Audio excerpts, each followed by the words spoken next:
السلام عليكم متابعيني، شلونكم؟ يا ربي الكل بخير. اليوم وصفتنا هي المقلوبة.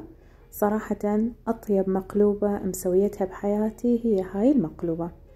لازم تجربوها حبايبي وبنفس الخطوات، وإن شاء الله يا ربي صحة وعافية على قلبكم.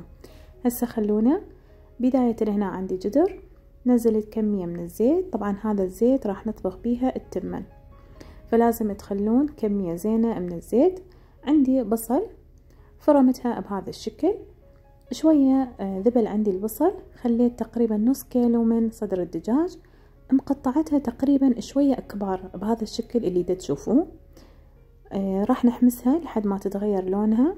طبعا أنا هنا مستخدمة صدر دجاج بانفيت، مو دعاية وإنما هي أحسن نوعية. راح أنزل عليها كمية من الكاري وشوية من البهارات المشتلة وفلفل أسود. طبعا يعني الكميات حسب كمية صدر الدجاج.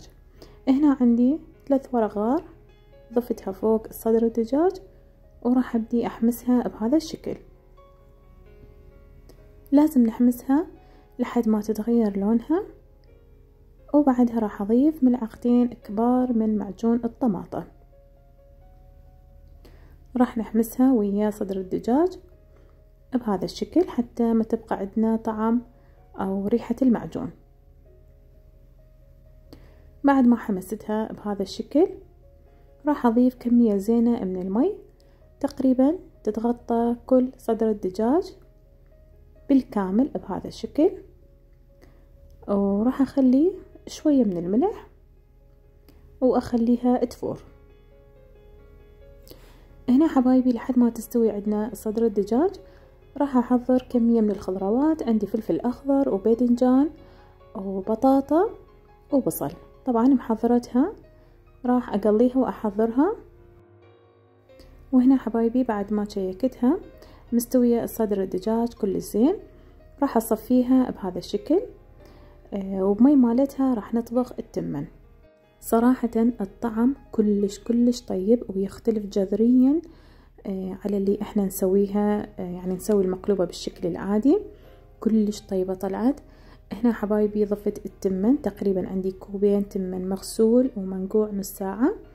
خليت عليها شوية من الملح، طبعا هي الصلصة كانت بيها ملح فضفت شوية همينة على مود التمن. هنا حبايبي صدر الدجاج عندنا كامل ومستوي والخضروات مستوية، ونعوف التمن لحد ما تستوي بالشكل العادي. هنا راح نجي نرتب ونزين الجدر مالتنا حتى نقدمها. خليت اولا حلقات من الطماطة، طبعا ما مقليتها، وبعدين خليت قطع صدر الدجاج ويا البوتيتا والباذنجان والبصل والفلفل، يعني الحبشكلات كلها رتبتها بهذا الشكل. وهسه هنا راح نضيف التمن اللي استوى بالكامل. طبعا اني دا اخلي التمن وشوية دا اضغط عليها، بس للأسف ما طالع بالكاميرا. راح اخليها فوق الطباخ تقريبا 10 دقايق تتهدر حتى تاخذ من الطعم والمونة، وبعدين راح اقلبها وتصير شكلها تجنن. وهاي شكلها بسم الله ما شاء الله. صراحة الشكل ابداع والطعم يجنن.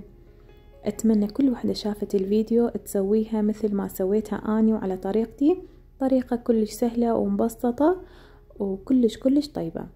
وطبعا تقدرون تسووها بالدجاج الكامل، يعني مو فقط مثلا صدر دجاج، تقدرون تسووها بالأفخاذ أو أي شيء انتو يعجبكم، حتى إذا تسووها على اللحم همينة يصير. قدمتها بهذا الشكل ويا السلطة. سويت سلطة خس وطعمها تجنن، والحمد لله والشكر على النعمة. هاي كانت غدانا اليوم، وسهمكم ألف عافية، وإن شاء الله يا ربي تجربوها على نفس الطريقة، وألف عافية على قلبكم. ولهنا انتهت الفيديو اليوم حبايبي. إن شاء الله يا ربي تستفادون من الوصفات اللي أنزلها لكم، ويا ربي أشوفكم بخير ومع ألف سلامة.